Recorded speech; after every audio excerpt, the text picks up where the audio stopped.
Buenas noches a todos los amigos que me están escuchando en esta transmisión. Hoy día, domingo 22 de mayo. Muchas gracias a todos los que están en esta audición. Muchas gracias. Bueno, todos vamos a aprender, ¿no? En estas 2 horas de transmisión, porque este es un tema importante que tiene que ver fundamentalmente con lo que ha sido materia de discusión en los últimos 10 meses, ¿no? Desde la llegada de Castillo, ¿no es cierto?, a la presidencia. Fíjense ustedes, 10 meses en las cuales el problema de la nueva constitución y de la asamblea constituyente en realidad nos ha hecho perder demasiado tiempo, ¿no? En política el tiempo es más que oro, porque de por medio está la vida y la salud, el destino de 33 millones de peruanos. Y estos 10 meses han sido 10 meses perdidos. Y eso es lo triste, ¿no es cierto? Esto es lo triste, digamos, en esta situación. Pero, como dice el refrán, a mal tiempo, buena cara. Yo estoy preocupado por la situación de mi patria, de mi país, como siempre les he dicho, ¿no? No es justo que, en lugar de que el presidente Castillo esté gobernando este país, estemos en problemas que no le van a solucionar la vida a millones de peruanos. Y esto es trascendente, además. Si tenemos en consideración a un país amigo, ¿no? País amigo como Chile, que está en estos momentos, ya que nos sirve a nosotros Chile nos sirve a nosotros como una suerte de experimento. Eso es importante, eso es fundamental, señores, que ustedes me entiendan. Nosotros no tenemos que ir a otro país para saber lo que está pasando respecto a lo que puede ser una constitución, ¿no? Esa es la ventaja que hay, digamos, con el experimento chileno, ¿no? Cuya realidad es distinta a nuestra realidad, ¿no? Totalmente, ¿no? Aquellos que quieran confundir la realidad chilena, como lo vamos a ver, tenemos que hacer algo de historia política. Que la realidad peruana es distinta a la realidad boliviana, y a la realidad venezolana y a la realidad cubana. No se puede importar modelos de otros países, modelos económicos, modelos jurídicos, que no se pueden aplicar. Por nuestra idiosincrasia, por nuestra forma en la que hemos evolucionado política y económicamente, ¿ya? Entonces, el que quiere copiar esos modelos, como el modelo boliviano, está totalmente equivocado.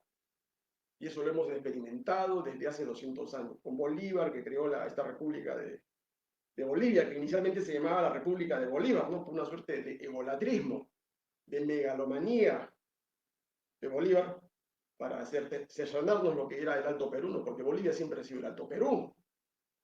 Bolivia ha sido parte del Perú hasta que se le ocurrió al señor Simón Bolívar cercenarla, mutilarla, amputarla del Perú para crear una república que glorifique, ¿no es cierto?, entre comillas, su paso por la historia. Copiando malamente a Napoleón Bonaparte, ¿no? Ya. Ok. Gael Almanza, les pido por favor que compartan, déganle un like a me gusta porque me han dicho que es necesario para que el video pueda mantenerse, reproducirse, ampliarse. Si pueden ustedes darle por favor el like, sería fundamental.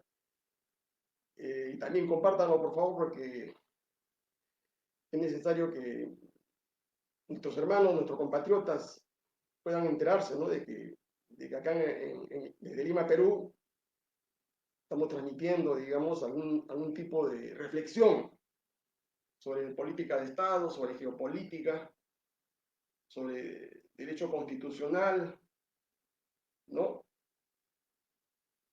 sobre lo que es la teoría política, la teoría del Estado, la teoría del gobierno, la teoría del poder, lo que es la teoría económica, ¿no? Y por eso que es fundamental que esto se pueda compartir. Les pido a ustedes, por favor, ayúdenme, compartan esta transmisión para poder empezar. Está Miguel Ángel Tejada Balseca. Levante su audio. Yo escucho perfectamente bien acá en mi celular. ¿No? O si no, cambie de celular porque el problema ya no es nuestro, ¿no? Y no me pida que... Está Torquenda también. ¿No? Feliz Apaza desde Puno, dicen, ¿no? Los chacareros de Ayanaqué, saludos. Saludos a usted, amigo Apaza. A todos los amigos de Puno. Ya. A Pedro Martínez, ¿no es cierto? Pedro Martínez Mendoza. Germán Paco. Tomás Luyo. A los troles, escuchen un rato, siéntense, cálmense, ya les han pagado a ustedes, ¿no? Y no tienen necesidad de estar moviendo el ambiente, ¿no? Para que aprendan algo. Yo aprendí así, ¿no? Se aprende siempre. Ya. Les pido que compartan a todos nuestros compatriotas. Bueno, entonces vamos al punto. Vamos al punto. Una teoría de la Constitución. Y esto lo voy a trabajar con el proyecto, ¿no es cierto?, de la nueva Constitución chilena que se acaba de publicar el 14 de mayo. Para que vean ustedes que no hay nada nuevo bajo el sol. ¿Sí? Todo está, digamos, escrito. Y lo que ha hecho esta constitución, o este proyecto de constitución chilena, digamos, es copiar, ¿no?, muchos artículos de la Constitución del año 79. Porque, como les dije a ustedes, y se lo voy a demostrar, citando de los artículos que han sido transcritos, ¿no? La necesidad que tienen ustedes, ¿no?, de saber, ¿no?, que tienen un carro 0 kilómetros, que tienen un Mercedes-Benz guardado en la cochera, como es la Constitución del año 79, que por razones subalternas del fujimorismo, fue, digamos, no la anularon, fue dejada de lado hasta ahora para favorecer la penetración de los capitales extranjeros en nuestro país, ¿no?, para crear una economía neoliberal que le permita privatizar las empresas públicas, nuestros activos públicos, que fueron adjudicadas a las grandes corporaciones y a mafias que se han hecho ricos con esa riqueza nuestra. Eso también les voy a explicar a ustedes, y si hay tiempo voy a tratar de, háganme acordar en todo caso, para ver lo de las AFP, ¿no? El gran negociado de las AFP, la crisis económica que se viene, digamos, en el Perú, y la situación final de Castillo. Bueno, voy a empezar entonces, señores. Ya, voy a empezar. Como siempre, voy para que ustedes puedan centrar, ¿no es cierto?, el análisis, voy a poner la pizarra. Bueno, señores, ¿qué cosa es una constitución? Les pido que me ayuden para poder tener más precisión y que más amigos, más compatriotas entiendan esta figura que les voy a explicar. ¿Qué cosa es una teoría de la Constitución? ¿No? Es el estudio, ¿no es cierto?, sobre los fundamentos, ¿no?, que sustentan el origen, ¿no es cierto?, la estructuración de la norma fundamental que existe en una sociedad para regular una convivencia civilizada, relativa, de los miembros de una comunidad política. No existe hoy, ¿no?, quizá antes sí, no existe hoy algún país, alguna sociedad que no tenga constitución. La puede tener, como en su mayoría, como en más del 90% de países, constituciones escritas, redactadas por el poder constituyente. Eso es lo normal, eso es lo usual. Pero también hay países como el Reino Unido o Inglaterra que no tienen constitución escrita, tienen lo que se llama una constitución de tipo consuetudinaria. Pero en cualquiera de las situaciones, una constitución, ¿no es cierto?, viene a ser la ley o norma jurídica fundamental en un Estado, ¿no? Y que tiene como fin limitar, ¿no es cierto?, el poder político y diseñar la arquitectura del poder en una comunidad, definiendo cuáles son los poderes públicos, cuáles son las competencias, en un primer lugar, y en un segundo lugar, definiendo, reconociendo derechos fundamentales de la persona, de la sociedad, de la colectividad, que son, de la persona humana, que son exigibles al Estado. Entonces, esa es la importancia de una constitución, porque si no tuviéramos constitución, sería un poco iluso, ¿no es cierto?, obligar al Estado a que reconozca esos derechos fundamentales que no podrían ser exigibles.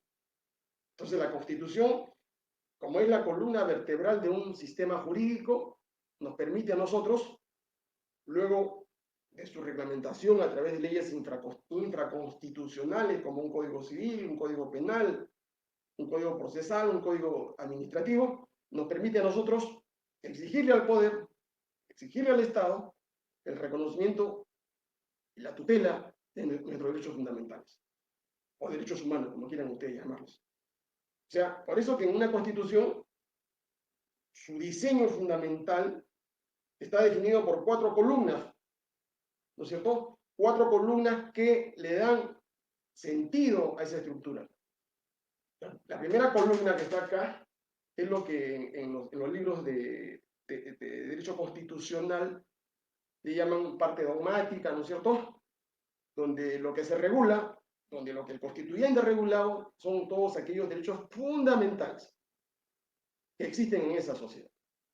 Por ejemplo, en la Constitución del año 79 habían más de 70 derechos fundamentales regulados en toda la Constitución que teníamos.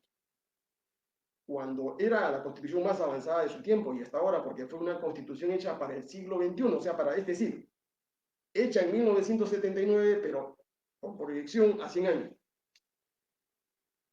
Derechos fundamentales que no existen en la Constitución del 93 y que otras fueron suprimidas por la Constitución del 93, la Constitución fujimontesista, con la finalidad de favorecer el enriquecimiento, ¿no es cierto?, de las grandes corporaciones y la pequeña mafia, ¿no es cierto?, que fue la que se favoreció con esa Constitución.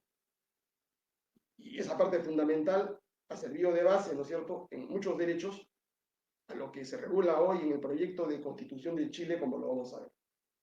Ya, entonces, hay una parte dogmática fundamental, ¿no? Y ahí, fundamentalmente, para la redundancia, están regulados, están normados 5 categorías de derechos humanos.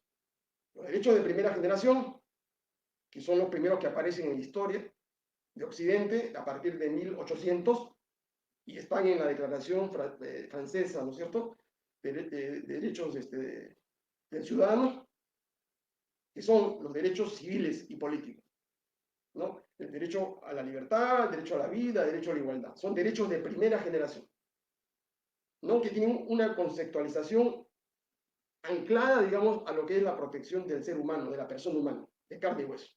O sea, esa fue la primera preocupación que tuvieron los constituyentes franceses, por ejemplo, y también los constituyentes norteamericanos, cuando dieron su constitución en 1787. La protección estaba definida, dirigida preponderantemente al ser humano. Pero la sociedad avanzó, la sociedad no se estanca, las sociedades son dinámicas, no son estáticas. El derecho es estático. Y por eso es que se pide, ¿no?, al Estado, a los gobernantes, que cada cierto tiempo, ¿no es cierto?, se produzca una suerte de reforma constitucional o el cambio de la Constitución. Eso depende, ¿no es cierto?, depende de la situación económica, política, social, cultural, internacional que existe en ese momento en la comunidad política, para escoger por uno o por otro camino. Ya, entonces son derechos de primera, derechos de segunda, que son los derechos económicos y sociales, ¿no es cierto?, que tienen que ver con el derecho al desarrollo, los derechos laborales, los derechos sociales, los derechos de salud, los derechos pensionarios. Estamos hablando de 1850 hacia adelante.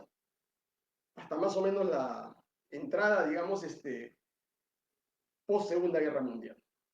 Y sus fuentes fundamentales están, ¿no es cierto?, en la Constitución del Weimar, la Constitución alemana del Weimar, ¿no es cierto?, de 1919, y la Constitución de México de 1917, que fueron producto de una revolución social, con muertos y todo lo que ustedes saben, sobre todo la mexicana.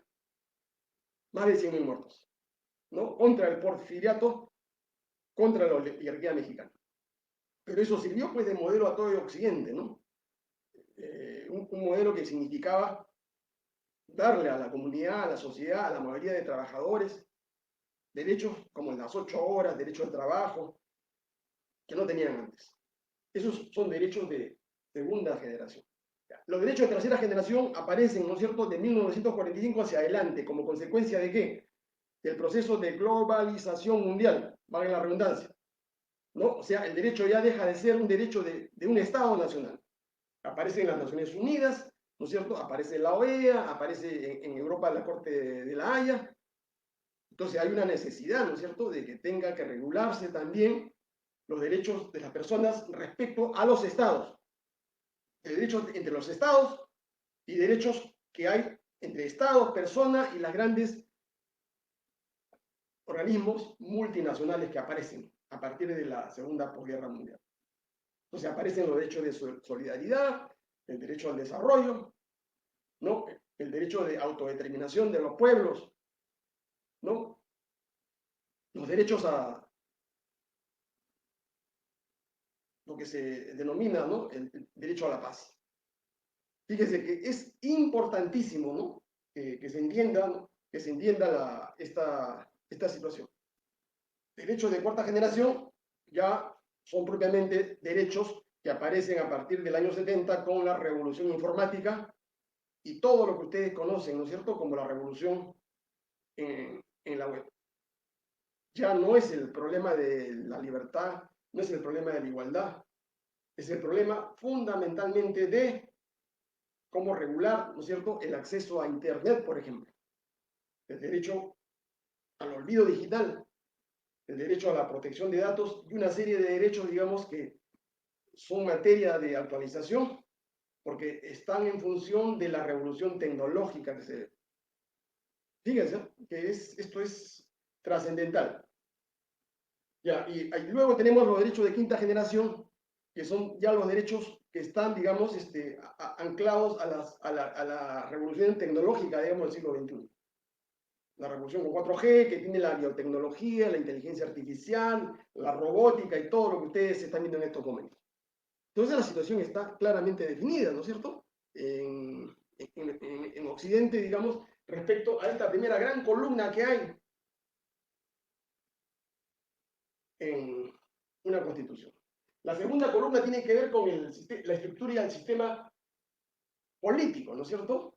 ¿Cómo se diseña un Estado?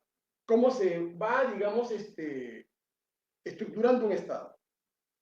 ¿Qué tipo de Estado? ¿Qué tipo de gobierno? ¿Qué tipo de democracia? Entonces, eso tiene que ver fundamentalmente con cuestiones de tipo política, ¿no?, de regulación de competencias, de organización de los poderes públicos, ¿no? Y en nuestro país, por ejemplo, ¿no es cierto?, es la discusión que hay, ¿no es cierto?, si somos una república unitaria, una república federal, es una república plurinacional, que es lo que los chilenos han definido, ¿no es cierto? ¿Hasta qué punto eso es favorable o no? Lo vamos a ver más adelante. Definimos el tipo de Estado, ¿no es cierto? Un Estado neoliberal, como el que está regulado en la Constitución actual del 93, la Constitución montesinista, un Estado democrático social o humanista, un Estado, digamos, colectivista. Entonces, eso es diseño de estructura política. En tercer lugar, tienen ustedes, la tercera columna es definir el régimen económico de esa sociedad. ¿Cómo se va a producir? ¿No? ¿Cómo se va a efectuar la distribución de los excedentes? ¿Cómo se va a producir la distribución de todos los factores que hay, digamos, en una sociedad? cuál es el proceso, ¿no? El tratamiento de la moneda, de las inversiones, del rol del Estado, si el Estado tiene el derecho, la capacidad o no de hacer actividad empresarial. Fíjense que eso es importante, es fundamental. El Estado debe o no debe hacer actividad empresarial. Entonces, ejemplo, la Constitución chilena del año 22 de este año acaba de retornar, ¿no es cierto? Porque esta Constitución, que es la Constitución pinochetista, digamos, había prohibido, ¿no es cierto?, que el Estado haga actividad empresarial, como esto le sirvió de copia, esto fue dado en el año de 1980 por Pinochet. Esta Constitución fue la base para dar la Constitución de Fujimori. O sea, este es el origen de esta Constitución.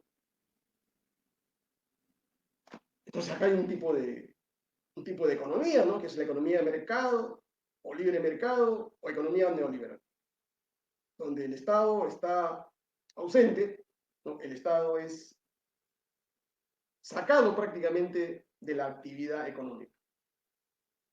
Después, la cuarta columna, ¿no es cierto? Entonces ahí tenemos que definir, ¿no es cierto?, qué tipo de economía queremos para el Perú, ¿no es cierto? Si es una economía de mercado como la que tenemos hoy día, o también llamada economía neoliberal o economía capitalista, como ustedes quieran llamarlo, o es una economía, digamos, de tipo social, una economía humanista, o una economía, digamos, donde, digamos, se trata de una economía pluralista. O sea, concurren diferentes agentes, diferentes elementos para poder definir la producción de una sociedad. O una economía colectivista, ¿no es cierto?, como la que existe en Cuba, donde el Estado tiene un rol protagónico porque es el que tiene la propiedad de todos los medios de producción. Entonces, eso es fundamental, ¿no?, en una constitución. Ya. Después, la cuarta columna, que hay una constitución, tiene que ver con la reforma, la forma, valga la redundancia, cómo se tiene que reformar una constitución. Porque, como les he dicho, la constitución es estática, entonces lo que se necesita saber es cómo actualizamos la carta política, cuál es el procedimiento que se va a seguir en un país, en una sociedad. ¿Ya? Entonces, esos son los criterios fundamentales que definen la estructura, ¿no es cierto?, de un sistema constitucional para poder elaborar una constitución.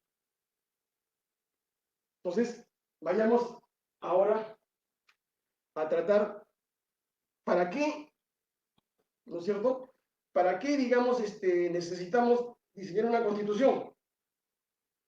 Como les había explicado, por un lado, definir la arquitectura, ¿no es cierto?, del poder que va a existir en un Estado determinado, la distribución y regulación de las funciones de la competencia. O sea, competencia de todos los órganos, del poder ejecutivo, del poder legislativo, del poder judicial, y todos los órganos autónomos. Y en segundo lugar, ¿no?, lo que es más importante ahora, que tiene prioridad, ¿no es cierto?, porque las constituciones son de tipo antropomórfico, ¿no? De lo que se trata ahora fundamentalmente es que la Constitución regule, norme, proteja, tutele derechos humanos o derechos fundamentales. Esa es la razón de ser de una Constitución hoy. Antes era fundamentalmente regular las competencias de los órganos del Estado. Ahora no, ahora la cosa se ha invertido. La prioridad es que la Constitución sirva para proteger los derechos humanos o derechos fundamentales. Bueno, este es un asunto, digamos, que se ha complicado por una cuestión de lo que se llama el control de la convencionalidad, ¿no? Ya no es suficiente, ¿no es cierto? No es suficiente compatibilizar las decisiones de un gobernante, de un juez, de un tribunal, de un congreso, solamente con la Constitución Nacional. Ahora se pide, ¿no es cierto?, que todos los actos jurídicos o actos importantes de una sociedad donde el gobernante intervenga, tenga que tener compatibilidad con lo que señalan los tratados internacionales. Y ahí aparece la cuestión de convencionalidad, ¿no? En nuestro país y en toda América se trata de que los actos de estos gobernantes estén en concordancia con lo que señala la Convención Americana de Derechos Humanos, que es un tratado internacional que obliga a todos los estados de de América, ¿no? Menos Estados Unidos, que no lo ha ratificado, por razones obvias, ¿no? Porque el imperio jamás se somete a este tipo de regulación. Ellos están fuera, digamos, de todos los tratados que se hagan sobre esa materia, ¿no? Entonces eso tiene que ser materia de un cambio, ¿no?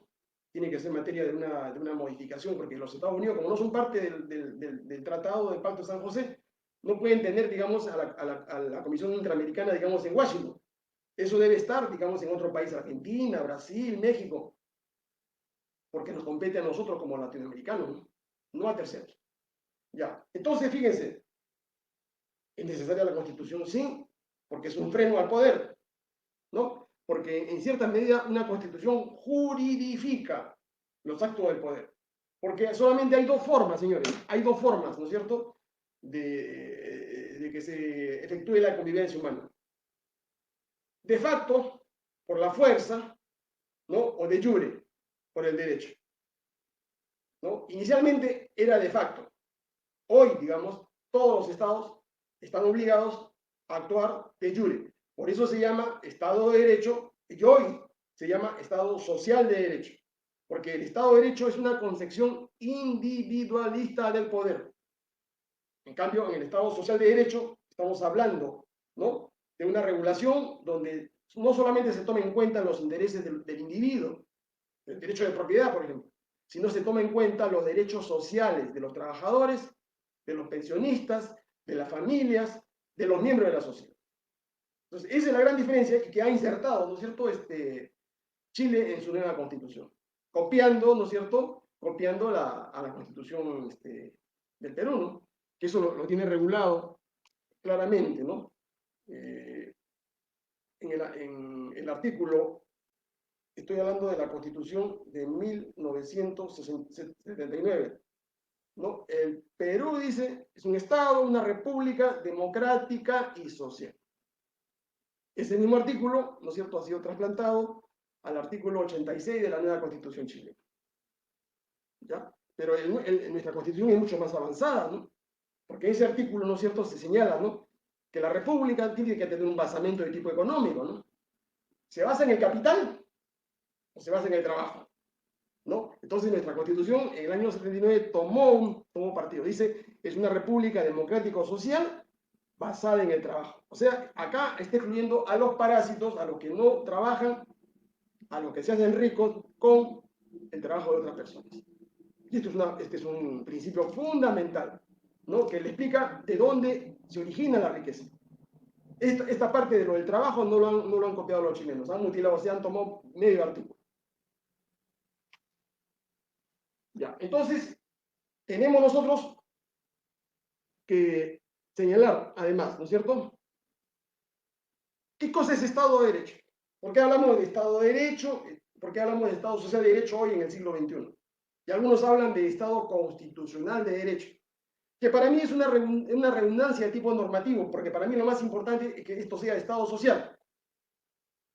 Estado de Derecho, digamos, es un concepto, un principio, ¿no es cierto?, que se estructura con la Revolución Francesa, ¿no? Y uno de sus padres o autores, digamos, del principio de esta teoría, digamos, es Sieyes, ¿no es cierto? Es el Estado donde gobiernan las leyes y no los hombres. Eso es Estado de Derecho, porque el gobierno de los hombres sucedía en la época de los reyes, de los monarcas. La ley eran ellos, y los actos que ellos querían efectuar, digamos, implicaba que ellos decidían al margen de cualquier ley. Toda la sociedad, toda la comunidad estaba sometida a la ley, menos los reyes. ¿Ya? ¿Por qué? Porque ellos argumentaban que eso tenía pues un origen divino, ¿no? El poder se los había dado Dios y por lo tanto ellos no tenían que rendir cuenta a nadie. Y si esto era así, digamos, ellos podían hacer lo que creían conveniente de manera arbitraria. Pero eso se terminó. Entonces, el gran cambio, ¿no es cierto?, se produce, digamos, con la Revolución Francesa, donde la ley, que es expresión de la voluntad de la comunidad, de la sociedad, es la que va a limitar el poder del Estado. Y ahí se transforma en poder de jure. Y eso es lo que le falta, pues ese es el argumento central para que ustedes entiendan por qué la Constitución del año de 1993, la Constitución fujimontesista, no tiene ninguna legitimidad, no tiene racionalidad, no tiene legalidad, porque esa Constitución no fue producto del consenso de nosotros. Nosotros los peruanos no pedimos esa Constitución. Eso fue una imposición hecha mediante un golpe de Estado. O sea, la brutalidad, la fuerza del señor Fujimori, su sola voluntad, ¿no es cierto?, se impuso sobre la voluntad de 33, en esa época 25 millones de peruanos. Entonces no tiene sustento alguno. Y si está siendo aplicada, digamos, hasta la actualidad, es por una razón de fuerza, no por una razón de derecho. Porque ustedes saben, los actos jurídicos en una sociedad se desarrollan, se ejecutan por dos razones. Por la razón del derecho, por la que debe ser así para darle legitimidad a todo acto jurídico que se desarrolle, o por la fuerza. Pero ¿cuál es el inconveniente de la fuerza? Eso lo dice Rousseau, no lo digo yo, ¿no? Cuando desaparece la fuerza, ese acto queda nulo. Si ustedes le han comprado una casa, un departamento o un carro a un sujeto que robó, digamos, ese bien, o que se apropió ilícitamente del bien, lo puede vender, pero no tiene título legítimo. ¿Ya? Y cuando el juez le restituye el título al propietario original, el que compró la casa, el departamento, el carro, tiene que entregar ese bien al legítimo propietario. ¿Por qué? Porque su posesión o su propiedad estaba en el aire, no tenía título, ¿no?, para tenerlo. Y eso es lo que pasa con la Constitución del año 93, con la Constitución pinochetista de Fujimori. No tiene un título legítimo que lo ampare, porque se impuso por la fuerza bruta. Así no debió Fujimori cambiar la Constitución si es que quería hacerlo. El mecanismo está establecido en el artículo 306 y como violó, vulneró ese procedimiento de reforma constitucional, su Constitución no vale nada. Ya. Entonces, para eso sirve la Constitución, para limitar el poder y para que los actos de todos los funcionarios públicos, presidente, congresistas, militares, policías, jueces, se ciñan, ¿no es cierto?, al marco jurídico que les define esa Constitución. ¿Ya? No se pueden salir de ese enmarcamiento. Ahora bien, evidentemente las constituciones evolucionan en el tiempo, ¿no? Más que la constitución son los hechos, ¿no es cierto? Los hechos, porque detrás o debajo de la constitución, digamos, hay fuentes reales, fuentes materiales, porque lo que ustedes ven son la parte formal, los artículos, pero por debajo de esa constitución hay factores reales que le dicen a ustedes cuál es el fundamento, ¿no es cierto?, para, por ejemplo, pedirle al Estado un derecho a una estabilidad en el trabajo, o el derecho a pedirle una pensión, o el derecho a que el Estado proteja mi seguridad frente al incremento del delito. ¿Ya? Entonces la realidad política, la realidad social, ¿no es cierto?, es la que está debajo de esas fuentes materiales y la normatividad está definida, digamos, en las fuentes formales. Entonces, tenemos nosotros un alcance acá, ¿no?, para entrar a ver la Constitución de Chile. Fíjense, ese proyecto ha sido publicado y les puedo decir de una manera bastante preliminar que uno de los problemas que tiene esa carta política es que técnicamente su hermenéutica es deficiente, porque no ha sido hecha fundamentalmente por juristas, ¿no? O sea, no tiene una estructura lógica. La estructura lógica de una constitución es empezar, ¿no?, por la persona humana. La estructura lógica, ¿no es cierto?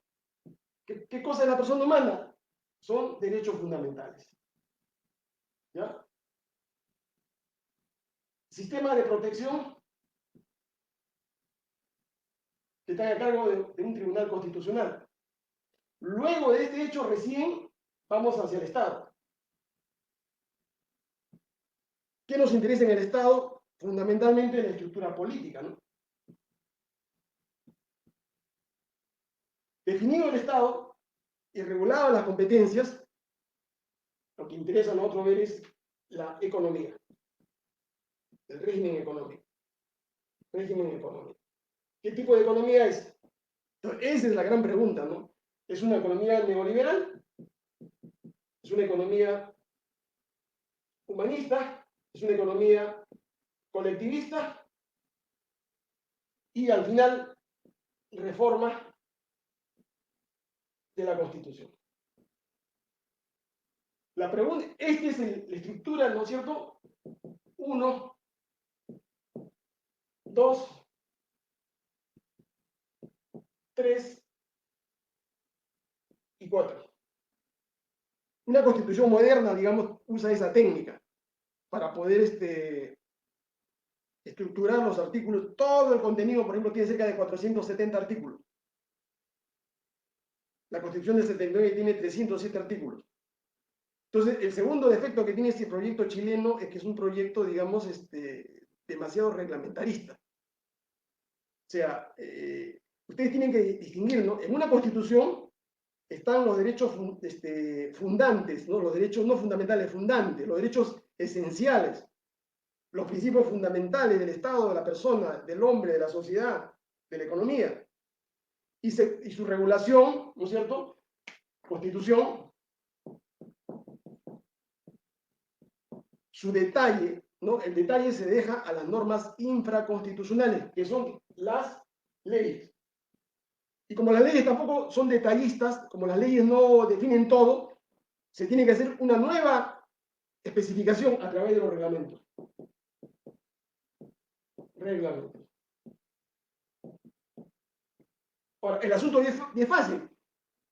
¿Quién define las líneas fundamentales, macropolíticas, macroconstitucionales? Lo define el poder constituyente, poder original.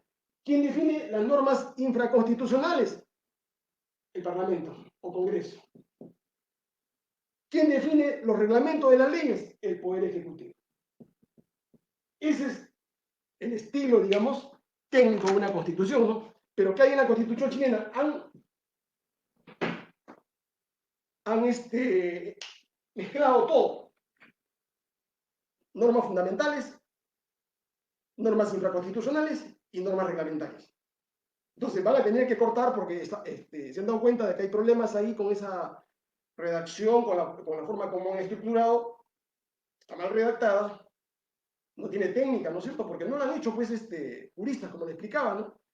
Muchos de ellos han sido gente, digamos, que ha llegado a esa convención constituyente por razones políticas, ¿no es cierto?, de recuperación de sus derechos originarios, las poblaciones nativas, y no han tenido, evidentemente, asesores, ¿no es cierto? Entonces, fíjense, hay un doble problema como estructura y como contenido.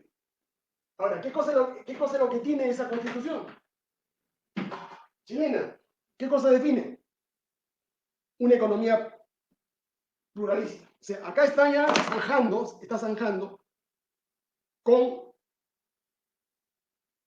la constitución originaria del año 80, pinochetista, diciéndole, ¿no?, que no solamente los privados tienen la posibilidad de hacer en Chile, digamos, actividad económica. Entonces le está diciendo, ahora es un giro de 180 grados, de que la economía chilena es una economía pluralista. Ese artículo, ¿dónde está? En nuestro país, en la Constitución del 79. Fíjense, artículo 110, 112, ¿ya? Y dice, la economía peruana es una economía sustentada en el pluralismo económico. Dice, la economía nacional se sustenta en la coexistencia democrática de diversas formas de propiedad, empresas estatales, privadas, cooperativas, autogestionarias, comunales y de cualquier otra modalidad. Los chilenos este artículo lo han trasuntado a su proyecto de constitución.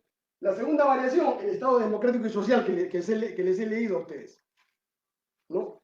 Que está regulado en el artículo 64 y 79 de nuestra Constitución del 79, valga la redundancia. Después define, ¿no es cierto?, que Chile es una república, es un Estado plurinacional. ahí hay un problema serio, ¿no es cierto? Porque ahí están copiando, digamos, a la Constitución boliviana. Porque en el mundo hay, como les he explicado acá, estados unitarios, como el Perú, estados regionales, como en Italia, estados federales, como Estados Unidos, y estados plurinacionales. ¿A qué se refiere, digamos, la plurinacionalidad? Por ejemplo, en el Perú somos república unitaria, la nación peruana es la predominante. ¿Qué cosa es la nación peruana?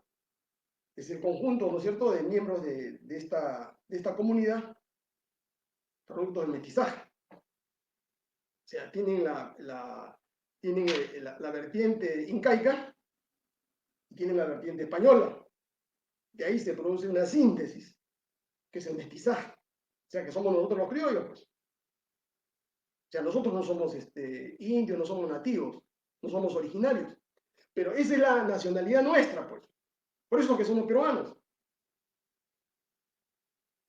Y así, digamos, es el conjunto de repúblicas en el mundo. Por ejemplo, los franceses. En los franceses hay minorías étnicas, claro que sí. En Alemania hay minorías étnicas, claro que sí. Pero son alemanes, son franceses. Entonces, en Bolivia hay otro problema distinto, ¿no es cierto? Porque ahí no son predominantemente criollos. El mestizaje no ha sido muy fuerte. Ahí predomina la etnia aymara, los quechuas. Entonces la pregunta que se hace, ¿no? Ahí sí tendría justificación, digamos, esa forma de estructurar el Estado. ¿Qué cosa significa república plurinacional?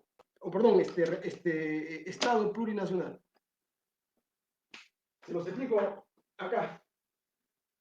Que en una sociedad, ¿no es cierto?, hay varias naciones que tienen igual peso. ¿Ya?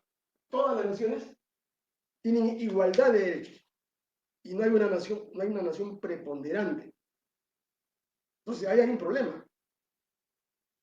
¿Ya? Hay un problema, digamos, que se va a presentar más adelante cuando se estructure, ¿no es cierto?, cuál es el idioma que se va a utilizar, cuál es el régimen de autonomías, ¿no? El tipo de regionalización, el tipo de descentralización. ¿Y eso va a traer problemas? Claro que sí. Ahora, este es un reclamo, ¿no es cierto? Por ejemplo, acá está tiene la nación mapuche, dice la nación aymara, la nación quechua en Chile. Y así lo define su proyecto. Por acá lo tengo. Dice acá que todas esas naciones tienen igualdad de derechos. Entonces, pregunta, si va así, digamos, ese proyecto de constitución al referéndum, lo van a perder. Porque la mayoría de la población chilena, más del 50%, son gente mestiza, gente criolla. Y otros inmigrantes, porque ellos tienen una fuerte inmigración alemana, europea. Y las etnias, ¿no es cierto? Las etnias originarias están ubicadas al sur de Santiago. ¿Existe? Claro que existe. Ahora, ¿hay que estudiar sus derechos? Claro que sí. Entonces, ahí hay un problema muy serio que van a tener que definir ellos. ¿En el Perú se podría repetir ese problema? No creo. ¿Ya? Porque en el Perú se ha producido una mezcla, se ha producido un proceso eso se llama sincretismo étnico, ¿ya? Donde la etnia preponderante no es la etnia quechua, será pues en el sur. Pero el Perú no solamente es Cusco, la etnia aymara, Puno, pero el Perú no solamente es Puno, ellos serán el 10%, ¿no?, de la población peruana. Y también con las etnias selváticas, ¿no es cierto? O sea, más o menos en el Perú la distribución de la población, digamos, un 70% no pertenece a las etnias o a las poblaciones originarias. Y querer repetir el criterio boliviano es un error. Inclusive hablan de los pueblos afrodescendientes, ¿no es cierto?, que es una minoría. no supera, no es un censo, pero se calcula, no supera los 100.000 afrodescendientes. Pero se le quiere dar derechos similares o iguales al resto de peruanos. Ahora, que eso esté bien o esté mal es una cuestión de discutirlo, ¿no? Que haya igualdad, que haya protección de su lengua, de su idioma, de sus costumbres, claro que sí. Que se haga justicia con sus criterios de tipo cultural, claro que sí. Pero hay que definir. Ese es el problema que los chilenos van a tener que resolver. Después el otro problema que tienen es que en la relación de derechos fundamentales que yo les he puesto, digamos, ellos le dan prioridad, ¿no es cierto?, a los derechos de igualdad de género, a los derechos de paridad, el 50% al 50% peruanos, perdón, varones, 50% mujeres. Eso me parece correcto. Pero el de la paridad, en eso no hay discusión. En lo de igualdad de género, ahí hay problema. En los derechos de reproducción, que tienen que ver, digamos, con la disposición del cuerpo. Después, la novedad que tienen ellos es que han introducido el criterio de proteger en una constitución los derechos de la naturaleza, ¿no? Que es una cosmovisión que sí, que se puede aceptar, ¿no es cierto?, en una constitución. Y han creado, digamos, una forma de Estado regional con autonomías, como sucede en España. Es una fórmula española, ¿no? Para darle cierta autonomía a determinadas regiones, sobre todo los mapuches, para que ellos puedan desarrollar su actividad económica, su educación, bajo sus propios costumbres, lengua, etc, etc, etc. O sea, en buen romance, la constitución, la nueva constitución chilena, digamos, y le dan importancia, ¿no es cierto?, a los derechos humanos. Es una constitución protectora, digamos, de los derechos humanos. O sea, el Estado está obligado a proteger, a defender los derechos humanos de los chilenos, como una obligación. Eso no existe actualmente, por eso que en Chile Pinochet pudo desarrollar todo el genocidio que ustedes conocen, ¿no? Se despreció la vida del ser humano. Ya. Entonces, esto es lo que tiene la Constitución chilena. Voy a tratar de desarrollarlos con ustedes con las preguntas que me hagan. Hasta aquí me parece que podemos hacer este primer alcance. Entonces voy a leer las preguntas de ustedes para poder ampliar los conceptos que les he señalado.